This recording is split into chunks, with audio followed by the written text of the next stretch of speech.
तो पिछले क्लास में हम लोगों ने पूरा सेल मेम्ब्रेन खत्म किया था, अच्छे से उसका अध्ययन किया था और बताया था कि सेल मेम्ब्रेन क्या होती है, सेल मेम्ब्रेन का फंक्शन क्या होता है, हम इसको सिलेक्टिव परमेबल मेम्ब्रेन क्यों कहते हैं। फिर मैंने तुम लोग को डिफ्यूजन बताया था, ऑस्मोसिस बताया था, 3 प्रकार के सॉल्यूशन बताए थे, हाइपरटोनिक सॉल्यूशन, हाइपोटोनिक सॉल्यूशन और आइसोटोनिक सॉल्यूशन। फिर मैंने बताया था कि यूनिसेलुलर फ्रेश वाटर ऑर्गेनिज्म कैसे वाटर को अंदर लेते हैं। फिर मैंने बताया था कि most of the plant cell कैसे वाटर को लेते हैं। फिर मैंने बताया था कि जो रूट के द्वारा वाटर का एब्जॉर्प्शन होता है वो कैसे होता है। उसके बाद मैंने तुम लोगों को features of the cell membrane पढ़ाया था। मैंने तुम लोगों को बताया था कि सेल मेम्ब्रेन का जो फीचर होता है वो फ्लेक्सिबल होता है। मैंने बताया था कि किसका बना होता है, ऑर्गेनिक मॉलिक्यूल, लिपिड और प्रोटीन का बना होता है। ये सब पढ़ा चुका था। आज किसकी बारी है, सेल वॉल की। किसकी बारी है, सेल वॉल। तुम लोग के सामने 4 चित्र दिखाई पड़ रहे हैं। पहला है प्लांट सेल, दूसरा है बैक्टीरियल सेल, तीसरा है फंगल सेल। जो फंजाई होते हैं उनमें भी जो ईस्ट होता है वह यूनिसेलुलर फंजाई होता है और बहुत सारे फंजाई क्या होते हैं, मल्टीसेलुलर। तो ये यूनिसेलुलर फंजाई ईस्ट सेल का चित्र दिखाई पड़ रहा है और यह लास्ट में एनिमल सेल। गौर से देखो, प्लांट सेल में ये अंदर वाली जो लेयर है वो प्लाज्मा मेम्ब्रेन है और प्लाज्मा मेम्ब्रेन के बाहर ये जो लेयर दिखाई पड़ रही है ये क्या है, सेल वॉल है। क्या है, सेल वॉल। तो देखो ये लिखा है, क्या है ये, सेल वॉल। मतलब प्लांट सेल में इस प्लाज्मा मेम्ब्रेन के अलावा इसके ऊपर एक एक्स्ट्रा कवरिंग है जो क्या नाम दिया जा रहा है इसको, सेल वॉल। बैक्टीरिया में भी देखो, ये जो लेयर दिखाई पड़ रही है तुम लोगों को, ये वाली लेयर ऑरेंज कलर की, ये क्या है, सेल मेम्ब्रेन। और इसके बाहर जो एक्स्ट्रा कवरिंग दिखाई पड़ रही है ये वाली, ये क्या है, सेल वॉल। मतलब बैक्टीरिया की सेल में भी सेल मेम्ब्रेन के अलावा क्या है, सेल वॉल। ये ईस्ट की सेल है, इसमें जो अंदर वाली लेयर है ये वाली लेयर, ये क्या है, सेल मेम्ब्रेन। और इसके बाहर जो लेयर है वह क्या है, सेल वॉल। जबकि एनिमल सेल में सिर्फ और सिर्फ एक ही लेयर होती है जिसको हम लोग क्या बोलते हैं, सेल मेम्ब्रेन। क्या बोलते हैं, सेल मेम्ब्रेन। दूसरा नाम क्या होता है, प्लाज्मा मेम्ब्रेन। तो एनिमल सेल में सिर्फ और सिर्फ प्लाज्मा मेम्ब्रेन दिखाई पड़ रही है, जबकि प्लांट की सेल में, फंजाई की सेल में और बैक्टीरिया की सेल में सेल मेम्ब्रेन के ऊपर एक अलग से कवरिंग दिखाई पड़ रही है जिसका नाम क्या दिया जा रहा है, सेल वॉल। और यह सेल वॉल के बारे में अध्ययन किया गया है तो पता चलता है कि यह रिजिड होती है। मैं तो सवाल पूछूंगा कि सेल वॉल रिजिड होती है कि सॉफ्ट होती है, तो क्या उत्तर दोगे, रिजिड।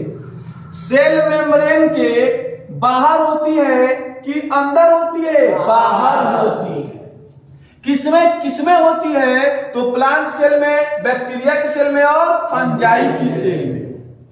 तो अगर तुम लोगों से मैं सेल वॉल की परिभाषा पूछूंगा तो घबरा जाओगे। मतलब किसकी किसकी सेल में, plant cell, bacterial cell and fungi की सेल में। सेल मेम्ब्रेन के अलावा एक अलग से कवरिंग पाई जा रही है, तो मतलब in addition to the plasma membrane, in addition to the plasma membrane, plant cell, bacterial cell and fungi cell have another outer rigid covering called cell wall। Yes, तो सेल वॉल की परिभाषा निकल के आ रही है कि किसमें किसमें होगा, तो फिर से बताओ, प्लांट में, बैक्टीरिया में और फंजाई में। सेल मेम्ब्रेन नहीं रहेगा कि सेल मेम्ब्रेन के अलावा अलग से रहेगा, सेल मेम्ब्रेन से अलग से, माने इसके अलावा एक अलग कवरिंग है, माने in addition to the plasma membrane, in addition to the plasma membrane. किसमें किसमें, फिर से बताओ, प्लांट में, बैक्टीरिया में और फंजाई में। तो परिभाषा बताओ, in addition to plasma membrane, किसमें किसमें, plant cell, bacteria and fungi have another rigid outer covering called cell wall. तो सेल वॉल की डिफिनेशन सबको याद हो गई? Yes sir. ये भी बताने वाली बात है, इस तीनों ही पिक्चर में देख रहे हो तुम लोग, सेल वॉल सेल मेम्ब्रेन के बाहर है कि अंदर है, बाहर। तो cell wall lie outside to the plasma membrane या सेल मेम्ब्रेन। तो देखो लिखा है cell wall lie outside the plasma membrane. अब सवाल ये पूछा जाएगा कि सेल वॉल का नेचर क्या है, मतलब वो किस चीज का बना होता है, मतलब सेल्यूलोज का बना है कि काइटिन का बना होता है कि प्रोटीन का बना होता है कि फैट का बना होता है, किसका बना होता है पूछा जाता है। तो तुम लोग जानते हो कि 3 लोगों में सेल वॉल पाया जाता है, प्लांट में, बैक्टीरिया में और फंजाई में। तो प्लांट में जो सेल वॉल बना होता है वह सेल्यूलोज का बना होता है, बैक्टीरिया में पेप्टिडोग्लाइकॉन का बना होता है और फंजाई में किसका बना होता है, काइटिन का। तो देखो लिखा है ऑर्गेनिज्म प्लांट में नेचर ऑफ सेल वॉल क्या होता है, किसका बना होता है, सेल्यूलोज का। बैक्टीरिया में किसका बना होता है, पेप्टिडोग्लाइकॉन का। और फंजाई में किसका बना होता है, काइटिन। फिर तुम सवाल पूछोगे कि सर ये सेल्यूलोज, पेप्टिडोग्लाइकॉन और काइटिन क्या है? तो ये एक प्रकार के सिंपल सबस्टेंस है, ये कॉम्प्लेक्स सबस्टेंस है, कॉम्प्लेक्स सबस्टेंस। और ये रिजिड होते हैं कि सॉफ्ट होते हैं, रिजिड होते हैं, मतलब कि सेल के स्ट्रक्चर को मजबूत करेंगे कि और कमजोर करेंगे, मजबूत। ये क्या प्रोवाइड करते हैं, structural strength to the cell. तो इनके बारे में 2 point, these are complex substances and provide structural strength to the cell. And out फिर से बताओ, तो एक बार फिर से बताओ, सेल वॉल कहां पर पाए जाते हैं, 3 लोग में। पहला बताओ प्लांट से, दूसरा बोलो बैक्टीरिया, तीसरा बताओ फंजाई। प्लांट में सेल वॉल किसका बना होता है, सेल्यूलोज। बैक्टीरिया में किसका बना होता है, पेप्टिडोग्लाइकॉन। और फंजाई में किसका बना होता है, काइटिन। ये cellulose, chitin, peptidoglycan simple substance की कॉम्प्लेक्स सबस्टेंस, कॉम्प्लेक्स सबस्टेंस। काम बताओ, provide structural strength to the cell, माने सेल को मजबूत करते हैं। सेल का जो स्ट्रक्चर होता है उसको क्या करते हैं, लोग मजबूत करते हैं, provide structural strength to the cell. And out. उसके बाद एक फिनोमिना है जिसका नाम होता है प्लाज्मोलिसिस। प्लाज्मोलिसिस पढ़ाने से पहले मैं तुम लोगों को बताया था कि सॉल्यूशन कितने प्रकार के होते हैं, 3, हाइपरटोनिक, हाइपोटोनिक और आइसोटोनिक। देखो यहां पर हाइपरटोनिक सॉल्यूशन है, तो मैं तुम्हें बताया था कि अगर हाइपरटोनिक सॉल्यूशन है मतलब सेल के कंपेयर में, सेल के साइटोप्लाज्म में जो वाटर है और इस सॉल्यूशन में जो वाटर है, सॉल्यूशन में जो वाटर है इसकी कंसंट्रेशन कम है, low concentration of water, low concentration of water, और यहां पर हाई कंसंट्रेशन ऑफ वाटर।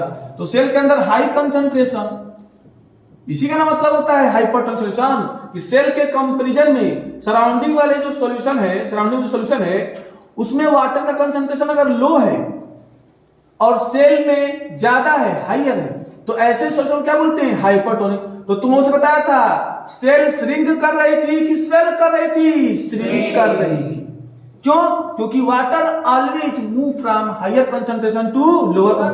देखो ये जो वाटर है वह बाहर निकल करके आएगा, जब बाहर निकल करके वाटर जाएगा नतीजा क्या होगा, देखो जब वाटर निकल के बाहर जाएगा तो देखो जो भी सेल का कंटेंट है वह सेल वॉल से दूर जा रहा है कि और सेल वॉल में चिपकता जा रहा है, सेल वॉल से दूर जा रहा है, मतलब कि श्रिंकेज हो रहा है कि स्वेलिंग हो रही है, श्रिंकेज हो रहा है।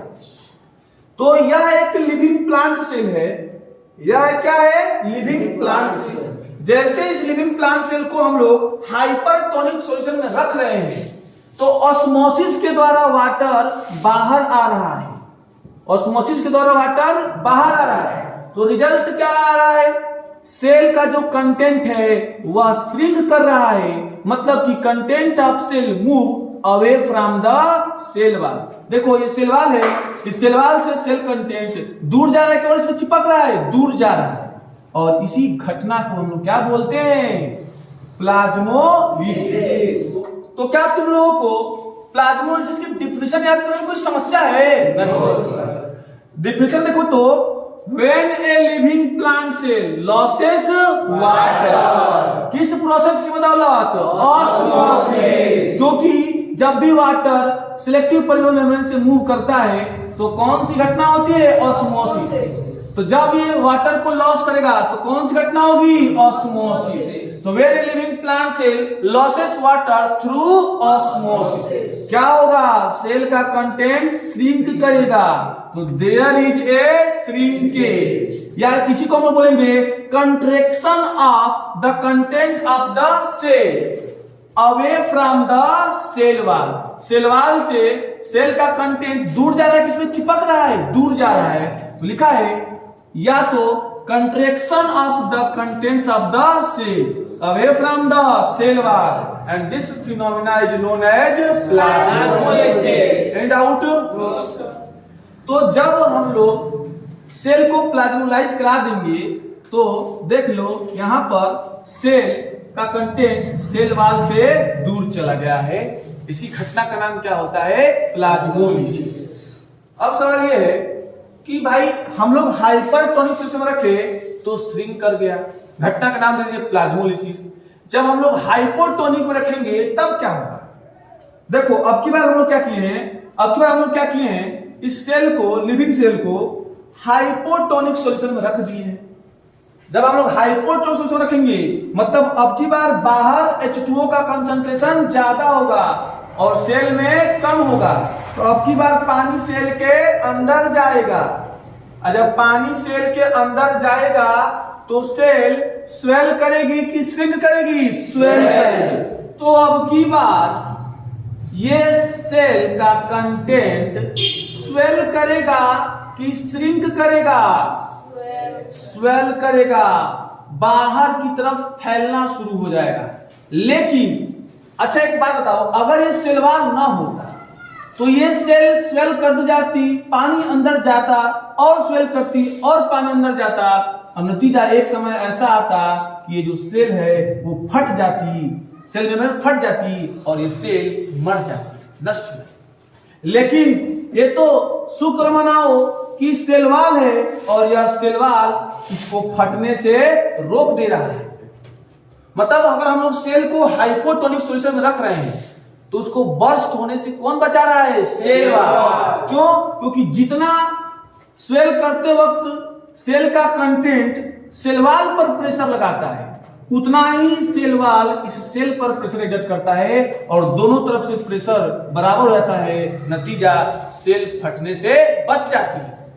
तो हम कहें कि हम किसी लिविंग प्लांट सेल को या फिर बैक्टीरिया की सेल को या फिर फंजाई की सेल को हाइपोटोनिक सॉल्यूशन में रख देंगे तो फट जाएगी कि सेफ रहेगी? सेफ रहेगी। किसके चलते? सेल वॉल के चलते। वो सेल वॉल है जो कह रहा है कोई बात नहीं, रहो तुम, हम तुमको फटने से रोक लेंगे। सेल वॉल ही तो इसको हाइपोटोनिक सॉल्यूशन में रहने के लिए परमिट कर रहा है। तो इसीलिए देखो लिखा है कि cell wall permit the cell आप किसमें सेल वॉल होता है? प्लांट में, बैक्टीरिया में एंड फंजाई में।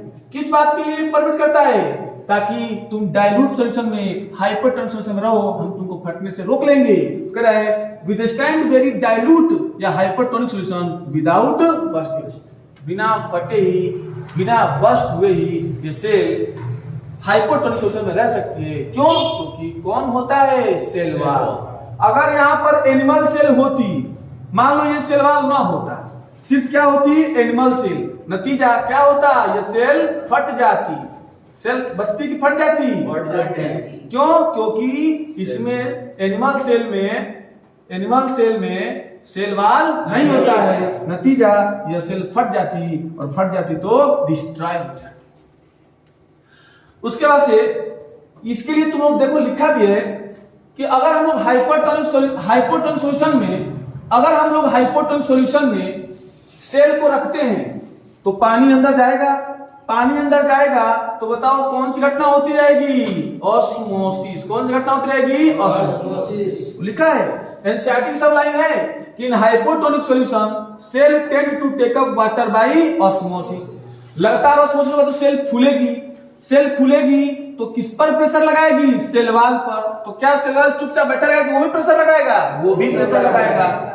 तो कह रहा है कि the cell swell building up pressure against the cell wall. Cell wall पर प्रेशर लगाएगी सेल क्योंकि लगातार स्वेल कर रही है, तो सेल वॉल भी प्रेशर लगाएगा। The cell wall exert an equal pressure against the swollen cell और नतीजा फटने से इसको रोक लेगा।